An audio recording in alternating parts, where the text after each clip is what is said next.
ચાલો બધાને જય સ્વામિનારાયણ. ચાલો જો ભાઈની ઘેરે કહેતા વિસાવદર જો આજે આવ્યા છીએ તો બધું શાકભાજી છાશ ને દૂધ ને બધું લઈ આવ્યા છીએ. ચાલો તો હવે શાકભાજી અડધું ધોવાઈ ગયું છે અને ધાણા ભાજી ધોવાનું બાકી છે તો ધોઈ નાખી. ઉપાડીને ગારા હોતી જબલામાં રાખી છે એટલે હું લંગાઈ નહીં તો ધોઈ નાખીને અહીંયા જો તુવેર છે, ડોડા છે, પાલક છે, હરગવો છે અને નીચે છે બધા ટમેટા અને રીંગણા છે. ધોવાઈ ગયું છે. ધાણા ભાજી એમને મૂળિયા હોતી છે અને એ સરસ રીતે ધોવાઈ ગઈ છે. અને આ બે કેરબા છાશના ભર્યા, આ બે સીસા અને આ એક સીસો દૂધનો. આ બે સીસા છે ને નણંદને દેવાના છાશના.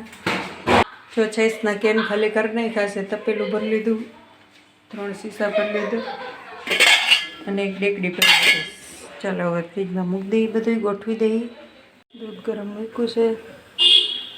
જે બધી શાકભાજી ને છાશ ને દૂધ ને બધું ઠેકાણે કર્યું અને હવે કંઈક રસોઈ બનાવશી.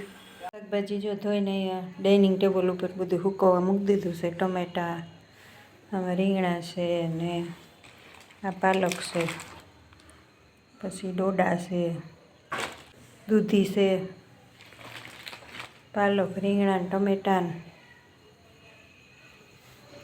અને અહીંયા તુવેર છે, તુવેર ને વાલ ને વટાણા.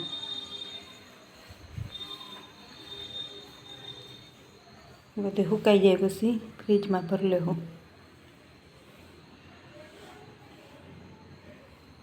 ટમેટા પણ બહુ મસ્ત છે, કોથમરી એવી છે, સરગવાની શીંગો, રીંગણા, બધી શાકભાજી ભાઈની વાડીએથી આવ્યું છે.